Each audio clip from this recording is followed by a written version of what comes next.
বিসমিল্লাহির রহমানির রহিম। হে জগতবাসী, হে মুসল্লিগণ, হে মমিনগণ, আপনাদের সামনে আজকে একটি আলোচনা নিয়ে আসলাম আল্লাহর ৯৯ নাম থেকে।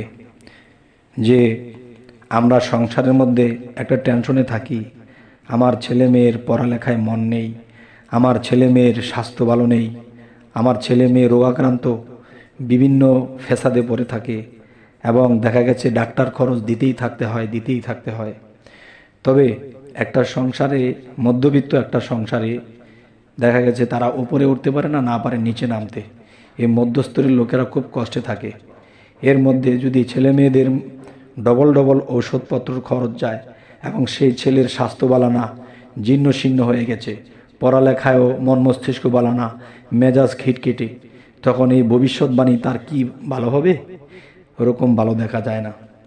তবে আমি আজকে আপনাদের সামনে যে আলোচনাটি নিয়ে হাজির হলাম, সে আলোচনাটি হলো যে ছেলে মেয়েদের মাথার ব্রেন শক্তি এবং শরীর সুস্থতার জন্য আল্লাহর ৯৯ নাম থেকে একটি নাম আপনাদের সামনে নিয়ে উপস্থিত হইলাম। সেই নামটি আপনারা কিভাবে, কোনভাবে জপনা করবেন, কোনভাবে কি করবেন, তা আমি বিস্তারিত বলবো ইনশাআল্লাহ। হে মুমিনগণ, হে মুসল্লিগণ, আজ একটু খেয়াল করে শুনবেন।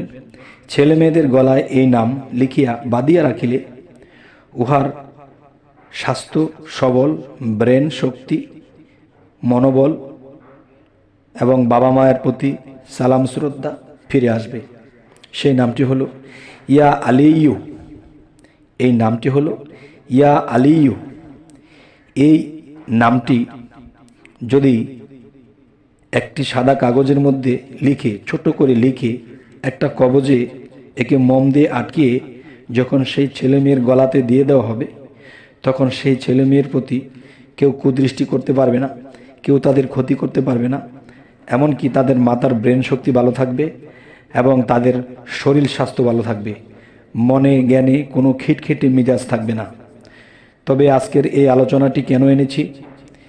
এই জন্য এনেছি, অনেক সংসার ফ্যামিলির মানুষে এই কষ্ট অনুভব করে।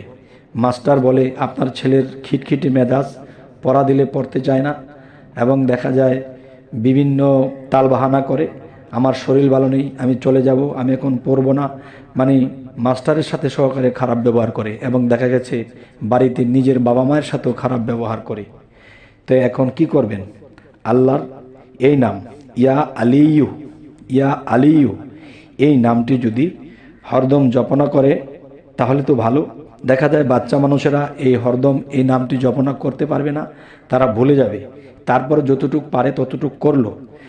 কিন্তু ইয়া আলিয়ু এই নামটি সুন্দর করে আরবি অক্ষরে লিখিয়া একটি ছোট্ট কবজে ভরিয়া মোমদা আটকিয়ে, ছেলে হোক মেয়ে হোক, তাদের যে কজনের এরকম সমস্যা আছে সব কয়জন ছেলে মেয়ের গলায় বাঁধিয়ে দিবেন ইনশাল্লাহ। আল্লাহর ইয়া আলিয়ু এই নামের গুণে আপনার ছেলে মেয়ে সুস্বাস্থ্য ভালো থাকবে, ব্রেন শক্তি ভালো থাকবে, ব্রেন ঠান্ডা থাকবে এবং বাবা মাকেও মানিয়ে চলবে। তবে ছোটোখাটো আলোচনা নিয়ে আপনাদের সামনে এসেছি। বড় আলোচনা অনেকেই বিরক্তি বোধ করে। আচ্ছা, এরপর আরেকটা বিষয় হলো যে আল্লাহর ৯৯ নামের কোন কোন নামে কোন বিপদ মুক্তি হয়, কোন কোন নামে কি হয়, অবশ্যই আপনারা আমাদেরকে জানাবেন যে আমাদের এই বিষয়ে একটি আলোচনা দেবেন বা এই একটা সমস্যার কারণে একটা আলোচনা দেবেন। অবশ্যই কমেন্টের মধ্যে যখন আপনারা এটা উল্লেখ করে দেবেন, অবশ্যই আমরা ওই ধরনের আলোচনা নিয়ে আপনাদের সামনে উপস্থিত হব। তবে আমাদের চ্যানেলের আলোচনা যদি আপনাদের ভালো লাগে তো অবশ্যই সাবস্ক্রাইব করুন, পরবর্তীতে ইনশাআল্লাহ আপনাদের সামনে যেন উপস্থিত হওয়া যায়। তো সকলেই ভালো থাকবেন। আল্লাহ হাফিজ।